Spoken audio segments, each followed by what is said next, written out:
Now students, कैसे हैं आप लोग? Welcome to the fifth lecture of electricity. अच्छा जी, कल मतलब जो लास्ट लेक्चर था हमारा, उसके अंदर हम लोगों ने डीसी सर्किट्स को थोड़ा बहुत स्टार्ट कर लिया था। हम लोगों ने सीरीज एंड पैरेलल सर्किट्स देखे थे। एक दफा उसको रिव्यू करेंगे और फिर हम लोगों ने कंबाइंड या इफेक्टिव रेजिस्टेंस देखी थी सीरीज एंड पैरेलल में से क्या इफेक्ट हो गया। आज की क्लास का जो एजेंडा है वो ये कि हम सीरीज पैरेलल सर्किट्स को थोड़ा और सॉल्व करेंगे। फास्ट से कुछ क्वेश्चन देखेंगे और इसके अलावा जो इससे प्रीवियस हम लोगों ने कॉन्सेप्ट देख रखे हुए हैं, ओम्स लॉ से रिलेटेड, रेजिस्टिविटी से रिलेटेड, VIR से रिलेटेड, मतलब वही ओम्स लॉ वाली बात हो गई है, उनको थोड़ा बहुत हम देखेंगे। मेजर टारगेट रेजिस्टेंस को सॉल्व करना है। ठीक है, तो लास्ट क्लास में क्या देखा था, सबसे पहले तो वो रिकॉल कर लेते हैं। देखिए, लास्ट क्लास में मैंने आपको बताया था सीरीज एंड पैरेलल कनेक्शन के हवाले से। ठीक है ना। सीरीज कनेक्शन आपके पास क्या था, मैंने कहा था कि अगर आपके पास तमाम सर्किट, तमाम कंपोनेंट जो है वो इन अ सिंगल वायर लगे हुए हों, तो ये एक सीरीज सर्किट या सीरीज कॉम्बिनेशन, सीरीज कनेक्शन कहलाएगा। इस कनेक्शन की एक आइडेंटिटी ये है कि इसके अंदर जो करंट फ्लो कर रहा होता है वो तमाम कंपोनेंट में से एक ही करंट फ्लो करेगा। द रीजन उसके कोई और पाथवे है नहीं। तो जो करंट यहाँ से एंटर हो रहा है वो इससे लीव करके सेकंड में जाएगा, यहाँ से लीव करके थर्ड में जाएगा, एंड सो ऑन, अगर जितने भी आगे लगेंगे। तो इसका मतलब ये कि करंट सेम है, रेजिस्टेंस अलग अलग होने की वजह से जो वोल्टेज ड्रॉप आएगा, जो एनर्जी ड्रॉप करता जाएगा अपना एक चार्ज, वो अलग अलग होगा। तो in series connection current remain same end voltage divides. Voltage किस रेशियो से डिवाइड हो रहा है ये हमने देखा था ओम्स लॉ के थ्रू, कि अगर हम करंट को कांस्टेंट कर देते तो वोल्टेज ड्रॉप जो यहाँ पर अब आ रहा है वो रेजिस्टेंस की वैल्यू के प्रोपोर्शनल है। Greater the value of the resistance, मतलब ज्यादा पोटेंशियल ड्रॉप वहां पर आने वाला है आपके पास। तो हमने एग्जाम्पल में देखा था, मैंने कहा था लेट्स से कि मैंने तीन resistor R1, R2 and R3 रखे थे, और मैं कहूँ कि उनकी वैल्यूज मैंने रखी थी 10 ओम्स, 2 ओम्स एंड 40 ओम्स। तो यहाँ पे सबसे बड़ी वैल्यू जो होगी उसके अक्रॉस जो पोटेंशियल ड्रॉप आएगा वो सबसे ज्यादा आएगा। उसको हमने V3 कहा था, तो मैंने कहा था V3 ग्रेटेस्ट वैल्यू है। उससे छोटी वैल्यू आपके पास R1 के अक्रॉस ड्रॉप होगा, और सबसे कम पोटेंशियल ड्रॉप होगा R2, 2 ओम्स। ठीक है, 2 ओम्स का जो रेशियो है लीस्ट वैल्यू है। अच्छा, इसके बाद हम लोगों ने पैरेलल कॉम्बिनेशन देखा था। मैंने कहा था पैरेलल कॉम्बिनेशन वो है जहां पर आपके पास करंट डिवाइड हो रहा होता है, एक जंक्शन है, जंक्शन के बियॉन्ड पर आपके पास डिफरेंट पाथवेज जा रहे हैं करंट के। अब डेफिनेटली डिफरेंट पाथवेज हैं तो करंट डिवाइड हो जाएगा और वोल्टेज अक्रॉस जंक्शन सेम रहेगा। रीजन ये था कि voltage across two points measure किया जाता है, across two points voltage constant ही होगा। अब एक्स और वाई का जो वोल्टेज है उसी के across R1, R2 and R3 लगेगा, तो इन सबको वही वोल्टेज मिलेगा जो कि एक्स और वाई के दरमियान है। इसलिए हम कहते हैं कि पैरेलल कनेक्शन के अंदर वोल्टेज सेम रहेगा। अलबत्ता जो करंट डिवाइड हो रहा है, अब करंट डिवीजन, करंट की जो डिवीजन है वो रेजिस्टेंस की वैल्यू पे डिपेंड करती है। कैसे पता चलेगा? ओम्स लॉ को बताइए। ओम्स लॉ में आपने करंट को देखना है किसका डिवाइड होना है। करंट को मैंने सब्जेक्ट बनाया, V/R, आपके पास एक रिलेशन आया। यहाँ से क्योंकि मैं पैरेलल कंबाइन किया हुआ हूँ सबको, तो वोल्टेज सेम है, तो मैंने कहा पोटेंशियल ड्रॉप सब कंपोनेंट्स के क्रॉस सेम है, तो करंट इनवर्सली प्रोपोर्शनल हुआ आर के। इसका मतलब ये है कि greater the value of the resistance, lesser would be the current उसमें से जाएगा। तो वो ही तीन वैल्यूज ली, 10, 2 एंड 40। तो अब यहाँ पे जो 2 ओम का रेजिस्टर है, स्मॉलेस्ट रेजिस्टर है, ग्रेटेस्ट करंट जा रहा है। 40 ओम का रेजिस्टर है, ग्रेटेस्ट रेजिस्टर है, स्मॉलेस्ट करंट इसमें से जा रहा होगा। ठीक है। फाइनली हमने देखा था कॉम्बिनेशंस में कंबाइन इफेक्ट क्या होगा। तो देखो, जब हम सीरीज में सॉल्व कर रहे होते हैं तो सीरीज के अंदर आपके पास क्योंकि वोल्टेज डिवाइड हो रहा होता है, तो हमने कहा था V1 plus V2 plus V3 के बराबर था। यहाँ से हमने ओम्स लॉ लगा करके कंक्लूड किया कि जो इफेक्टिव रेजिस्टेंस आएगी वो सारी रेजिस्टेंस का एक एग्रीगेटेड सम निकल कर आने वाला है। जबकि पैरेलल के अंदर करंट डिवाइड हो रहा था, तो हमने लिखा IT बराबर है I1 plus I2 plus I3, voltage same था। मैंने ओम्स लॉसेस को रिप्लेस किया, तो V कॉमन लेकर के कैंसिल आउट किया, और यहाँ से हमारे पास एक रिलेशन आएगा, 1/R1 plus 1/R2 plus 1/R3 is equals to R3 is equals to 1/R2। जब हम इसको मैथमेटिकली सॉल्व करते हैं तो सीरीज सॉल्व करना तो आसान था, सबको डायरेक्टली ऐड कर दिया था। पैरेलल सॉल्व करने में क्या हो रहा था आपके पास, कि पैरेलल जब आप सॉल्व कर रहे थे तो आपने रेसिप्रोकल से ऐड किए थे, आंसर भी रेसिप्रोकल में आया था, और आपके पास आपने फाइनल आंसर के लिए इसको रेसिप्रोकल किया था 1.6। कंक्लूजन में हमने एक बात ये की थी कि देखो, जब सीरीज में सॉल्व कर रहे होते हैं तो जो टोटल रेजिस्टेंस होती है वो सबसे बड़ी वैल्यू से ही बड़ी आएगी, और जो पैरेलल कनेक्शन होता है इसमें सबसे छोटी वैल्यू से भी छोटी आनी होती है। तो इन शॉर्ट अगर किसी भी लूप में, किसी भी कनेक्शन में, किसी भी पाथवे में मुझे अगर रेजिस्टेंस ओवरऑल रेजिस्टेंस को कम करना है तो मैं पैरेलल में लगा सकता हूँ, करंट बढ़ जाएगा। अगर मुझे ओवरऑल सर्किट के अंदर रेजिस्टेंस को बढ़ाना है, करंट को कम करना है, तो मैं सीरीज में एक रेजिस्टर प्लेस करूँ और वोल्टेज वहां पर डिवाइड हो जाए। ठीक है, सो दिस इज हाउ, जैसे हमने शुरू में कहा था कि रेजिस्टर जो है वो control the value of current end voltage, तो इस तरह कंट्रोल है। अब कल की क्लास में मैंने आपसे कहा था कि मैं कुछ मैथमेटिकल एग्जिस की बात करूंगा, मैथमेटिकल जो हमें हैक्स हैं हमारे पास थोड़े से, जो हमें आसानी दे देते हैं सॉल्व करने के लिए उनको, हम उसके बाद डायरेक्टली क्वेश्चन की तरफ जाएंगे। तो देखिए, दो मैथमेटिकल एग्जिस जो कि आपको एमसीक्यू सॉल्व करने में बेइंतहा काम आएंगे, एंड पेपर टू के अंदर जहाँ पे आपको ब्रेकिंग के साथ आंसर शो करने हैं, लेकिन अपने आंसर को कंफर्म करने में काम आते हैं, जो कि क्विक मैथमेटिक्स है आपके पास। तो सबसे पहला जो एक क्विक मैथमेटिक्स हम देख रहे हैं रिगार्डिंग सॉल्विंग दी रेजिस्टर्स, तो पहला ये है, पहला जो आपके पास हम देख रहे हैं, this is for two resistors in parallel.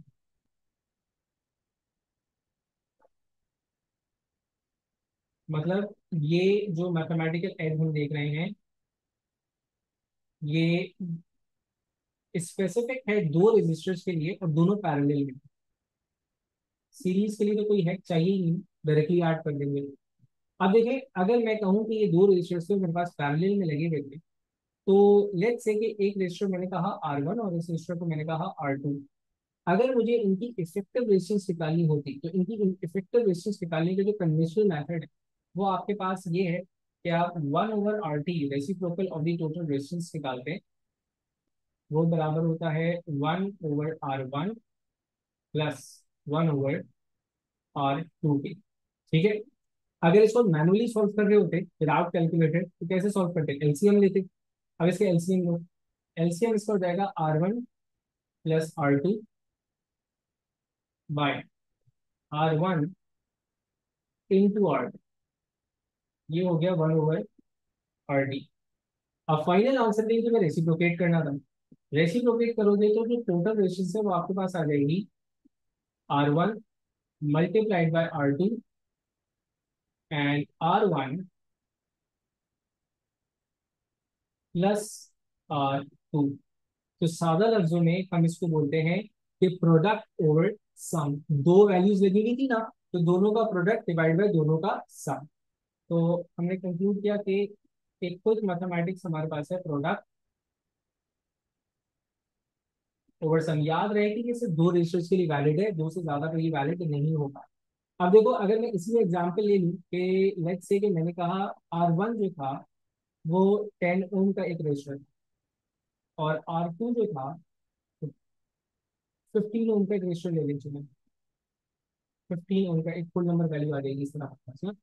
अच्छा, अब अगर मुझे इनका निकालना है इफेक्टिव रेजिस्टेंस, तो दो है, डायरेक्टली प्रोडक्ट ओवर सम करो, प्रोडक्ट हो जाएगा इनका 10 इंटू 15 150, और सम हो जाएगा इसका 10 प्लस 15 दैट इज 25। तो यहाँ से डायरेक्टली आपके पास आंसर 6 ओम्स आ रहा है। ठीक है, तो इतनी लंबी सारी कैलकुलेशन करने की जरूरत नहीं है, जब दो है तो डायरेक्टली आप क्या करोगे, ऐड कर दो, प्रोडक्ट ओवर सम कर दो। ठीक है, दूसरा मैथमेटिकल एच क्या है?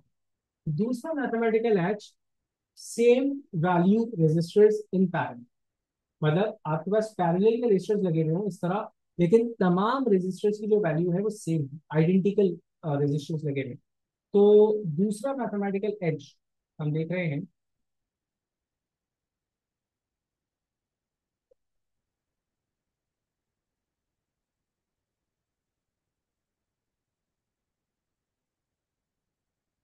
तो एच या हेक is if identical resistors,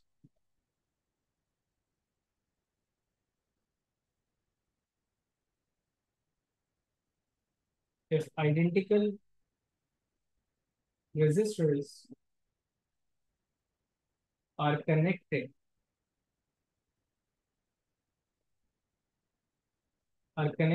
in parallel, series के लिए नहीं है, सीरीज के लिए जरूरत भी नहीं है किसी हैक की। In parallel,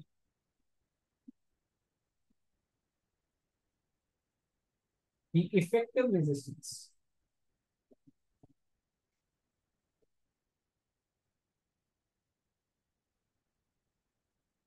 the effective combined total जो वर्ड दिया आप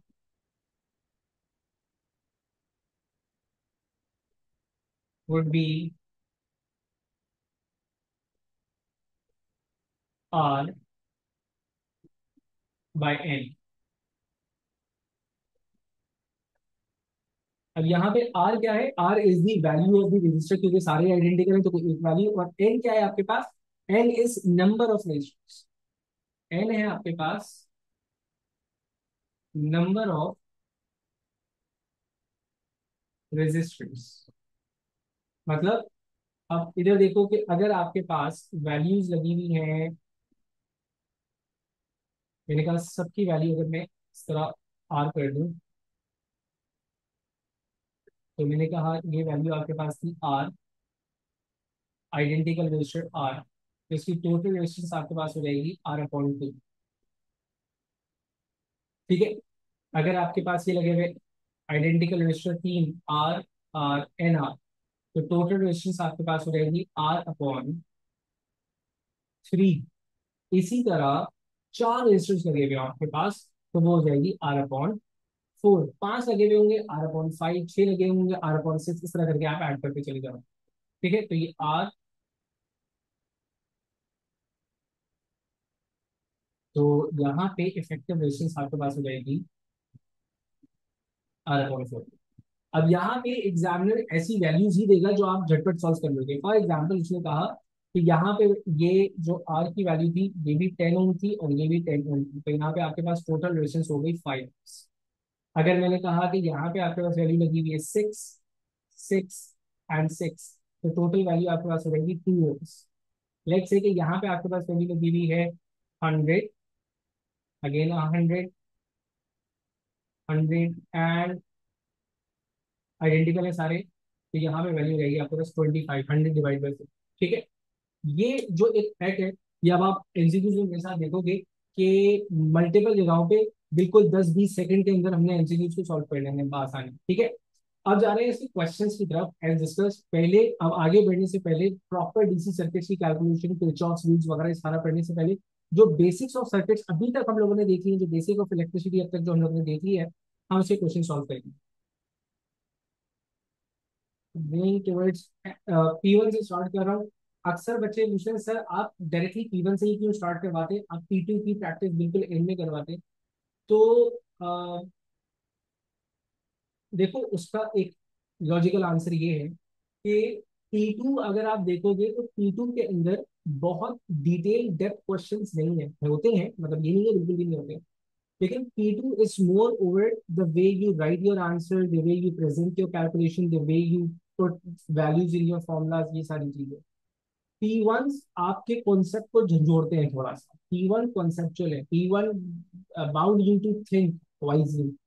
तो जब भी हम कोई टॉपिक करते हैं हम P1 इसलिए पहले उठाते हैं क्योंकि P1 कॉन्सेप्ट बनाने में बहुत काम देगा आपको, सही है ना। तो इसलिए हम P1 ज्यादा कर रहे होते हैं। अब जैसे सबसे पहला सवाल हमारे पास, जैसे मैंने कहा था कि डेरिवेशन से रिलेटेड क्वेश्चन आ गया, तो उसने बोला था combined resistance R D of two resistors of resistance R1 and R2 connected in parallel, parallel के अंदर है, is given by the formula. इसने फॉर्मूला हमें दे रखा था कि ये फॉर्मूला है, इससे आप कैलकुलेट करते हैं। सवाल ये है कि which statement is used in the derivation of this formula. अब मैंने आपसे कहा था ना कि एमसीक्यू से नहीं पूछेगा, तो ये वो बात आ गई। वो आपसे डिराइव नहीं करवा रहा, वो आपसे पूछे कौन सा आपने क्या मैथमेटिक्स क्या रूल क्या कॉन्सेप्ट इस्तेमाल किया था इस डेरिवेशन को स्टार्ट करने के लिए। तो देखिए पढ़ के देख लेंगे, the current through the two resistors are equal, we are not confirmed about this point. ये तो उस वक्त ही हो सकता है जब आपको ये श्योर हो कि आपके पास दोनों रजिस्टर्स की जो वैल्यू है वो सेम थी। तो यहाँ पे we are not sure, not always हमेशा ऐसा केस होगा। The potential difference across each resistor is same. अच्छा ये कुछ आंसर लग रहा है, क्योंकि देखो हम लोगों ने I T is to I1 plus I2 plus I3 किया था और वोल्टेज वहां पे सेम था, उसको हमने कैंसिल आउट किया था। तो ये चीज कुछ आंसर लग रही है, ठीक है ना, और ये है भी वैसे। तो बाकी ऑप्शंस पढ़ते हैं। The supply current spread between the two ratios in the same ratio as the ratio of the resistances, not in the same ratio in the opposite ratio. देखो अगर रेजिस्टेंस का रेशियो है 2:1 का, तो करंट का ratio होगा 1:2 का। Reason क्या था? मैंने बताया था कि करंट जो है वो ग्रेटर रेजिस्टेंस की वैल्यू से स्मॉलर करंट, स्मॉलर रेजिस्टेंस की वैल्यू से ग्रेटर करंट। तो हमेशा जो रेजिस्टेंस का रेशियो होगा, जैसे 2:1 का फॉर एग्जाम्पल, ये जो करंट जा रहा होगा वो हमेशा 1:2 का जाता है, ऑपोजिट रेशियो था। तो उस हिसाब से ये वाला आंसर भी हमारे पास नहीं हुआ। उसके बोले the total power dissipated is the sum of the power dissipated in the two resistors separately. बात सही है, बात बिल्कुल सही है। जो टोटल ऑल्दो की पावर डिसिपेशन हमने नहीं पढ़ी, जो पढ़ेंगे तो आपको समझ में आने के बाद सही है, जो टोटल पावर डिसिपेटेड है वो दोनों की यूनिटी के सम के बराबर होगी। लेकिन द पॉइंट इज कि किस लॉजिक के तहत हम लोगों ने ये वाला फॉर्मूला ड्राइव नहीं किया। ठीक है, तो स्टेटमेंट सही है, आंसर गलत है, हमने आंसर दे दिया। चलो, लॉट ऑफ क्वेश्चन जो आप देखोगे मैं यहाँ पे स्किप करता हुआ जा रहा हूँ क्योंकि हमने डिजाइड क्वेश्चन करने स्पेसिफिक। अब यहाँ पे आपको एक सवाल दिया है, उसने बोला the diagram shows an arrangement of four resistors, what is the resistance between X and Y. अच्छा देखो, अब बहुत ध्यान से मेरी बात सुनिए। जब तुम्हारे सामने एक रेजिस्टर आए, एक सर्किट आए, तो ये ध्यान में रखना कि हर सर्किट एक नया पजल है। ठीक है ना? और पजल को सॉल्व करने का, हर पजल एक नए लॉजिक के साथ सॉल्व होगा। जो बेसिक लॉजिक है वो तो सेम है कि सीरीज को कैसे करेंगे, पैरेलल को कैसे सॉल्व करेंगे। तो जब आपके सामने एक पजल आ जाए, जब आपके सामने एक सर्किट आ जाए, तो सबसे पहली चीज तुम्हें ये देखनी होगी कौन कौन से रजिस्टर सीरीज में है, कौन कौन से रजिस्टर पैरेलल में। अब अगर मैं इसको देखूं तो यहाँ पर आपके पास ये दो आपस में इन सीरीज लगे हुए हैं क्योंकि ये एक ही वायर से कनेक्टेड है, सेम करंट जा रहा है। और नीचे वाले दो, ये भी आपके पास इन सीरीज में। तो इसका मतलब ये है कि अब नेक्स्ट स्टेप क्या है, मैं ये बोलूंगा कि ये दो ये आपस में parallel, the combination of this two is in parallel with the combination of the नीचे वाला टू। अब ऊपर वाले को अगर मैं सॉल्व करूंगा तो ये मेरे पास आ जाता है 16 किलो ओम्स का।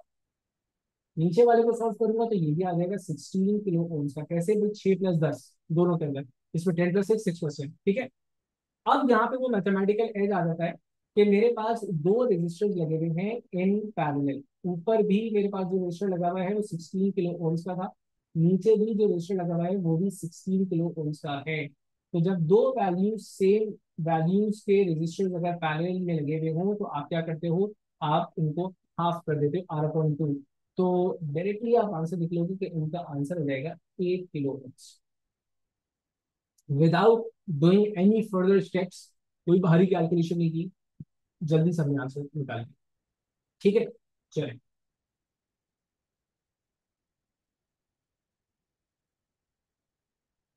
चले, ये क्वेश्चन डुएबल है लेकिन मैं इसको अभी स्किप कर रहा हूँ। ठीक है, अभी हम सिर्फ resistors and resistivity related questions करेंगे।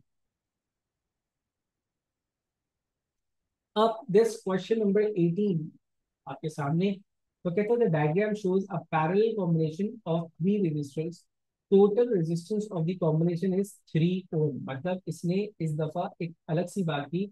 इसने बोला कि जब आप इसको सॉल्व करोगे ना, तो जो कंबाइंड रेजिस्टेंस आएगी, जो इफेक्टिव रेजिस्टेंस आएगी, दैट इज 3 ओम्स। ठीक है, उसने बोला what is the resistance x, resistance x यार। तो अब 12 6 और एक अननोन है। देखो करने के बड़े मल्टीपल मेथड है, लॉन्गेस्ट मेथड बता। ठीक है ना, जो मैं प्रेफर नहीं करूंगा लेकिन मैं पहले बता, फिर मैं इसका शॉर्ट पेपर। देखो तरीकेकार ये है कि आपके पास 1/RT, ये उनके लिए जिनको यार समझ ना आए, जब कुछ समझ नहीं आ रहा हो तो लॉन्गर मेथड से जाने में कोई हर्ज नहीं है भाई। जब समझ ही नहीं आ रहा फायदा क्या है? तो आप टाइम लगाए जरा। तो टोटल रेजिस्टेंस ये लिख दिया 1/R3, और ये 1/12, 1/6, और ये हो गया 1/x। फिजिक्स खत्म हो गई, मैथ शुरू हो गई। सॉल्व करो, मैथमेटिकल इक्वेशन है, एक्स की वैल्यू निकालो। ठीक है, अब अगर थोड़ा सा अपने टेक्स्ट को इस्तेमाल करना है, अपने दिमाग को इस्तेमाल करना है, हो सकता है कि पहले इंस्टेंट पे ये चीज तुम्हारे दिमाग में ना आए, लेकिन इनफ प्रैक्टिस के बाद यही चीज तुम्हारे दिमाग में चलेगी। सबसे पहला देखो, अगर टोटल रेजिस्टेंस है 3, तो इसका मतलब है कि यहाँ पे जो भी रजिस्टर है it has to be greater than. Reason क्या है? कंबाइन में जो टोटल रेजिस्टेंस आती है वो छोटे रेजिस्टेंस से भी छोटी आती है, उससे भी छोटी, उसके बराबर में, उससे छोटी। तो ये जो आर की वैल्यू होगी, एक्स की जो वैल्यू है, वो 3 से बड़ी होनी चाहिए। तो उस हिसाब से ना 2 मेरा आंसर हो सकता है, ना 3 मेरा आंसर हो सकता है। आगे बात समझ में? तो now I am left with only C and D. अब मैं प्लग इन करके देखता हूँ। अब देखो, मैं एक तरीके से और सॉल्व कर सकता हूँ कि फॉर एग्जाम्पल मैंने कहा कि मैं पहले 6 प्लग इन करा। अच्छा, ये काम लग रहा होगा कि लंबा है, लेकिन बहुत जल्दी होने वाला है। अब मैं क्या करूंगा, पहले तो मैं इन दोनों को सॉल्व करूंगा। इन दोनों की जो कंबाइंड रेजिस्टेंस आएगी, दो पैरेलल में लगे हुए हैं, उनकी जो कंबाइंड रेजिस्टेंस आएगी दैट वुड बी 3 ओम्स। अब मेरे पास सर्किट हो गया, एक लगा हुआ है 12 ओम का और दूसरा लगा हुआ है 3 ओम। 6 और 6 पैरेलल लगे थे, 3 हो गए। अब जब मैं इसको सॉल्व करूंगा तो मुझे पता है कि यहाँ पे जो रेजिस्टेंस की वैल्यू आएगी वो 3 से भी कम आने वाली है, क्योंकि एक छोटा रेजिस्टेंस जो है आपके पास वो 3 का है, तो कंबाइंड इससे भी कम आएगी। तो इसका मतलब ये है कि this can not also be the answer, ये नहीं हो सकता।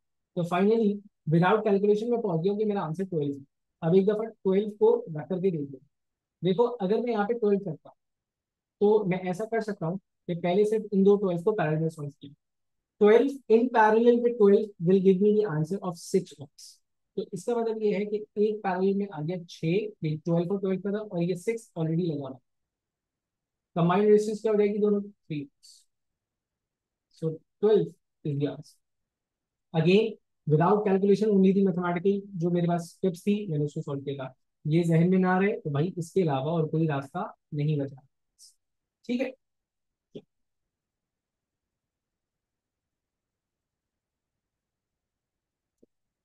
चलिए, ये एक सवाल आ गया है हमारे पास।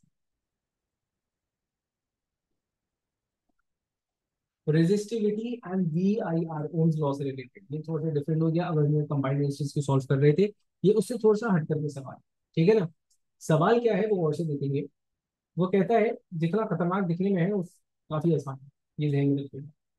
A potential difference V is applied between the ends of a wire of diameter D, length L, and the current is I. ठीक है? What is the current when the potential difference of 2V? Voltage बढ़ा दिया। Ends of the wire of same material, diameter 2D, length 2L. Assume that the temperature remains constant. Current की new value क्या हो? देखो मतलब क्या है, इसने जो आपको ये डायमीटर गिवन है, इस डायमीटर डी पे अज्यूम करो एरिया वॉज ए, और उसने एक मटेरियल की बात की थी, तो उस मटेरियल की रेजिस्टिविटी में कंसिडर कर लेता हूँ आर, रो। तो जो पहली सिचुएशन है, वो गिवन सिचुएशन है, पहले मैं उसको सॉल्व करूँ। उसने कहा करंट आई है, और आई आपके पास बराबर होता है वी ओवर आर के। आर की वैल्यू नहीं गिवन, आर की जगह इसने हमें दिया रो, जो हमने कंसिडर किया कि अगर इस मटेरियल की बात हो रही है उसकी रेजिस्टिविटी रो लेते हैं। लेंथ एल है, और डायमीटर डी पे एरिया हमने लिख दिया ए।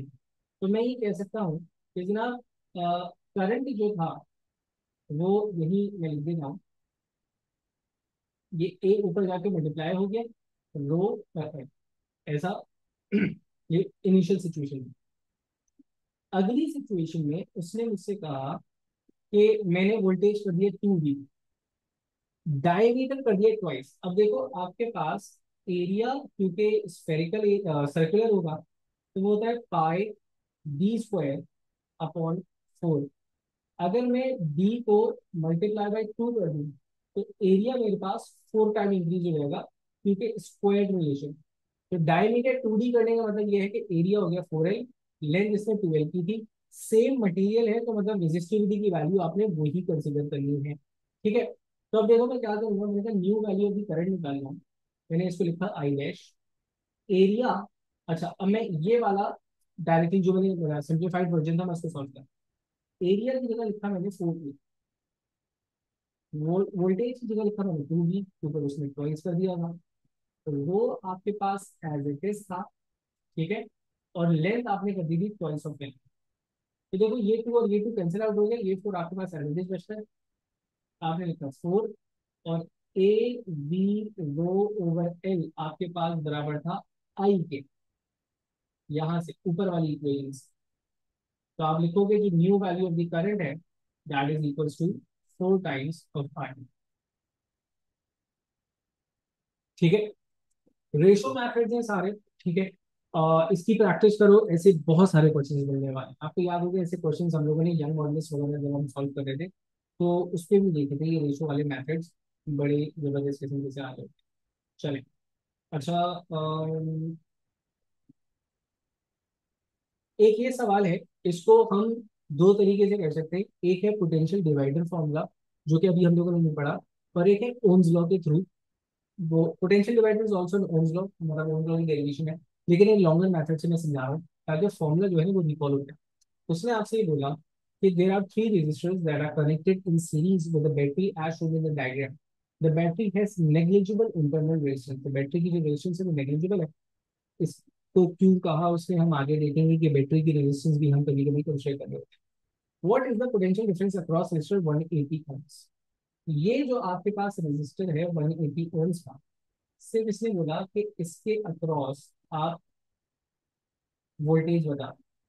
अब देखो, ओम्स लॉ अप्लाई करने का तरीका ये है कि आप जिस रेजिस्टर की बात कर रहे होते हैं, जिस पॉइंट, जिन दो पॉइंट्स के अक्रॉस रेजिस्टर वैल्यू वोल्टेज निकालना, तो आपने करंट भी वही लेना है जो इसके थ्रू गुजर रहा है, और रेजिस्टेंस भी आपने वही लेनी है जो इन दो पॉइंट्स के दरमियान है।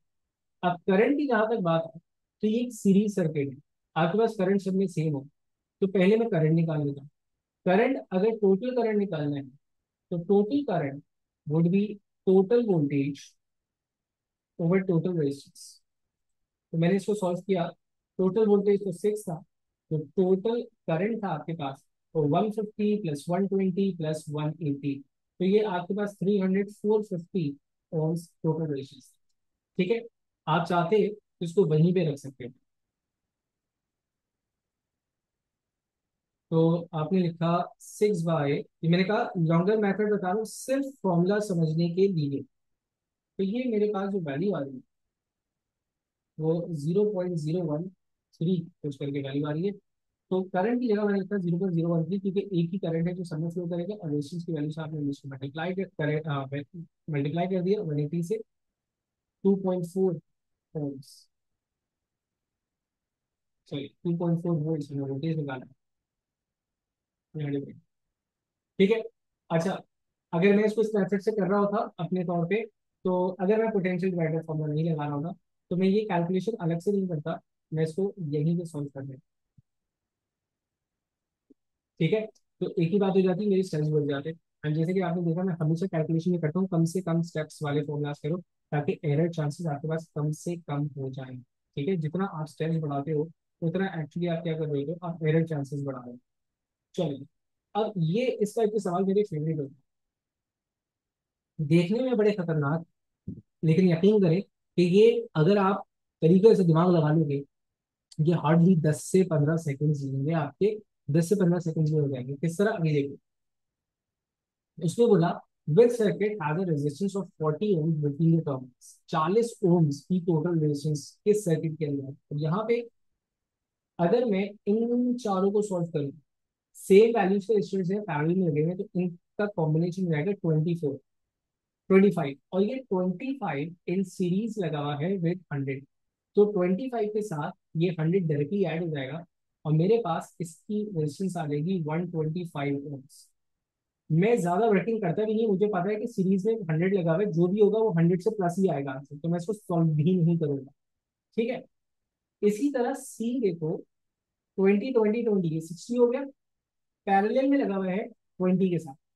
अब मुझे पता है कि इसकी जो कंबाइंड रेजिस्टेंस आएगी वो 20 से भी छोटी आएगी, क्योंकि सबसे स्मॉलेस्ट रेजिस्टेंस 20 है, तो मैं इसको भी सॉल्व नहीं कर रहा।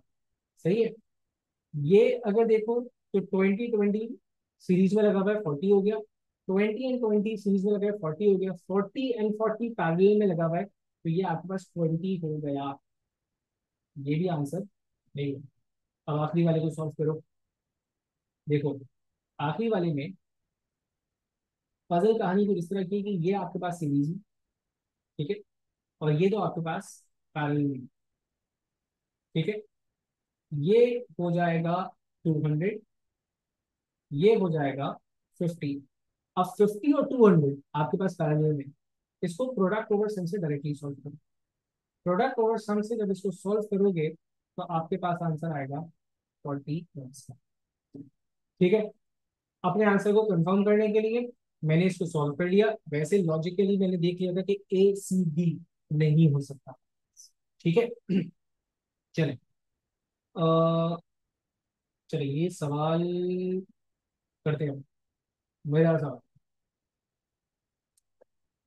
करंट रिलेटेड क्वेश्चन है और बहुत ही बेसिक करंट की डेफिनेशन वाला सवाल। दैट्स करंट की डेफिनेशन।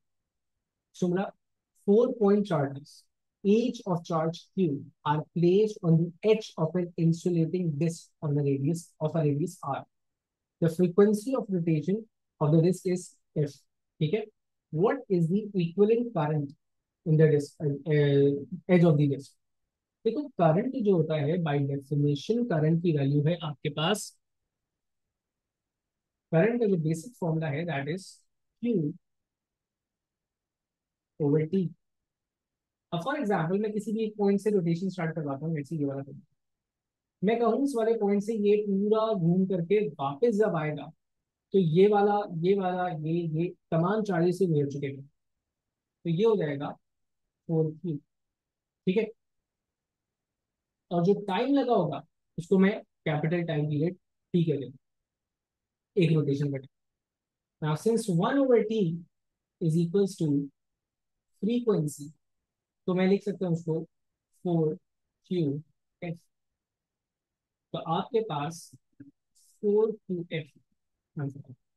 ठीक है। एक दफा यहाँ से भी देख लो कि जो फ्रिक्वेंसी गिवन थी इसका मतलब ये था 1/T के बराबर है। राइट। तो मैंने यहाँ से इसको सॉल्व किया। क्लियर है बात। चलिए जी। आप इसको यूं लिख सकते हो कि जनाब टी बराबर था 1/F के। ठीक है। एक रोटेशन का टाइम पीरियड टी था तो उसकी जगह हम लोगों ने रिप्लेस किया था 1/F या 1/T वॉज इक्वल टू इस तरह। चलिए this is one of the good question. ये मैं आपकी प्रैक्टिस के लिए छोड़ रहा हूँ। तो बहुत सिंपल सिंपल से क्वेश्चन बड़े सारे हैं। बेसिक क्वेश्चन की तरफ हमारा देखा है इस बार।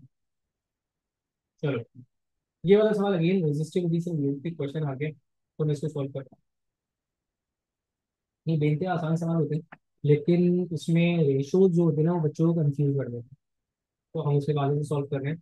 तो कहते हैं two wires P and Q have resistance R P and R Q respectively. Wire P has twice wire P is twice as long as wire Q and has twice the diameter of wire Q. The wires are made of same material. चलो उसने बोला what is the ratio resistance का RP over RQ. तो करना ये है कि data बहुत सारा है ना, तो करते ही है कि पहले डेटा को टैबुलेट कर लें। मैंने कहा ये एक हिस्सा क्यू का बना लेते हैं और एक पी का बना लेते हैं। उसने कहा wire P has twice the length as wire Q. तो मतलब अगर वायर क्यू की लेंथ एल है तो वायर पी की लेंथ 2L। ठीक है। Wire P has twice the diameter of wire Q. मतलब अगर इसका डायमीटर डी है तो इसका डायमीटर 2D है। अब डायमीटर से किस चीज को फर्क पड़ता है, उसने बोला अगर इसका एरिया ए होगा तो इसका एरिया 4A होगा। और सिंस सेम मटेरियल है तो जो रेजिस्टिविटी इसकी है वही रेजिस्टिविटी इसकी भी है। अब आपको रेशियो निकालना है पी और आर का। तो रेजिस्टेंस ऑफ पी आपके पास है रो एल। एल की जगह मैं लिखूंगा ट्वाइस ऑफ लेंथ। ठीक है। और ट्वाइस द डायमीटर तो मतलब मैंने ये लिख दिया 4A। ठीक है। अच्छा यहाँ पर आपके पास रो इसकी लेंथ एल ही रखी थी, इसका ए एरिया ऐसे ही ए लगता था। फिर ये सब कुछ कैंसिल आउट हो गया। आपके पास बचा 2/4/1 मतलब 1/2 0.5। ठीक है ना। तो खैर यहीं से देख के अंदाजा हो जाता है, ये बस आप लोगों की आसानी के लिए लिख दिया कि गुनाह ये हो गया 0.5। This is the ratio. ऐसे क्वेश्चन बेटा बहुत सारे हैं। ठीक है ना। देखो ये अगेन आ गया। ठीक है। तो इसको ट्राई कीजिएगा आप लोग। बड़े सारे क्वेश्चन हैं जो रेशियो रिलेटेड है। एक ये क्वेश्चन है। ठीक है। ये बहुत जबरदस्त क्वेश्चन है। इसको भी एक जगह सॉल्व करते हैं। यहाँ पे बड़ी जबरदस्ती बात की है। उसने कहा टू कॉपर वायर्स। अब देखो शुरू में ही बोल दिया कि दोनों वायर्स कॉपर के हैं तो इसका मतलब है कि रेजिस्टिविटी दोनों की सेम है। ठीक है। X and why have same volume. अब ये एक यूनिक बात की थी, वॉल्यूम का जिक्र हम नहीं करते थे। Same volume, wire Y has 4 times the long as wire X. तो ठीक है, वॉल्यूम अगर मैं कहूँ इसका एरिया है ए, वॉल्यूम अगर इसका है ए इंटू एल, इसका वॉल्यूम भी सेम। तो अगर इसकी लेंथ 4 टाइम्स ज्यादा है तो इसका एरिया 4 टाइम्स कम होगा, क्योंकि वॉल्यूम सेम रखना है आपने। बस ये जो सेम वॉल्यूम की लॉजिक थी ये यहाँ तक थी। बाकी कहानी वही स्टार्ट हो जाएगी जो अभी प्रीवियस में की थी। Wire Y over wire X करना है आपके। तो wire Y resistivity rho, length 4L, area A/4 divided by resistivity of x rho, length of x l, cross section area a। सब कैंसिल आउट हो जाएगा, कांस्टेंट वैल्यूज तुम्हारे पास बचा 4/1/4। तो बेटा ये रेसिप्रोकेट हो गया 16 आ रहा है, तो वैल्यू तुम्हारे पास हो गई 16। ठीक है, चलो दो और मजेदार से क्वेश्चंस करवाऊंगा। This is one of the good question. ये मैं, ये भी अगेन एक अच्छा सवाल है आपके पास। अब डेफिनेटली बहुत सारे क्वेश्चन जो हैं वो मैं स्किप कर रहा हूँ, वो एज एन प्रैक्टिस दूंगा। अब दो आसान आसान से सवाल, 2 से 3। These this is one of those question जो कि मैं कहता हूँ कि बच्चा 10 सेकंड के अंदर, 12 सेकंड के अंदर सवाल पढ़ने की सासत कर सकता है। उसने बोला a network of resistor consist of two 3 ohm resistors and three 6 ohm resistors. What is the combined resistance of this network between X and Y. तो देखो इतना मुश्किल है नहीं। आपको पता है कि ये पैरेलल में लगे हुए हैं सेम वैल्यूज, तो इनकी रेजिस्टेंस आप झटपट लिख सकते हो 2 ohms। ठीक है, और इसी तरह ये दो आपके पास लगे हुए हैं सेम वैल्यूज, तो इनकी आप रेजिस्टेंस लिख सकते हो 1.5। अब ये 1.5 इस 2 ohm के साथ इन सीरीज लगा हुआ है, तो आंसर आपके पास हो गया 3.5 ohms। ठीक है, ओके। सो चले लास्ट क्वेश्चन, एक ये वाला भी देख लें। देखो शक्ल से कितना खतरनाक लगने वाला सवाल है, लेकिन अगेन बहुत आसान। उसने बोला the diagram shows a part of resist of a circuit. ये 6 ohm एक्चुअली यहाँ का था जो ऊपर चला गया, तो उसमें काट दिया। What is the resistance between the point P and Q due to the resistance network. इन दोनों पॉइंट्स के दरमियान रेजिस्टेंस की वैल्यू क्या होगी। तो अब देखो लॉजिक, मैंने क्या पजल पजल सॉल्व करना। पजल की कहानी ये है कि तुम्हारे पास एक ये कॉम्बिनेशन है जो कि बिल्कुल अलग से सॉल्व करना। ठीक है, तो इसकी रेजिस्टेंस डायरेक्टली तुम्हारे पास आ जाएगी 1 ohm। ठीक है, अच्छा अब इसमें क्या करोगे, पहले इन दोनों को सॉल्व करो। ठीक है, ये हो गए 3। ठीक है, फिर ये 3 and this 3 is in series, जो कि बन जाता है 6। Now this 6 is in parallel with this entire thing, तो वो भी 6 था, तो ये हो गया आपके पास 3 ohms। तो 3 + 1 क्योंकि इन सीरीज था 4 ohms। सही है, लॉजिक्स देखनी होंगी, सर्किट को समझना होगा, एंड फिर आप इजीली इसको देख पा रहे हैं। ठीक है, चले अ लॉट ऑफ क्वेश्चन जो कि अभी हम लोगों ने और पढ़े हैं। ठीक है, तो आज की क्लास को मैं यहीं तक रखूंगा। अ लॉट ऑफ क्वेश्चंस जो कि मैं Ohm's law related and paper 2 से कुछ क्वेश्चंस हम लोग उठाएंगे, नेक्स्ट क्लास में उनको सॉल्व कर जाएंगे। ठीक है, so meet you in the next lecture. ख्याल रखना, अल्लाह हाफिज।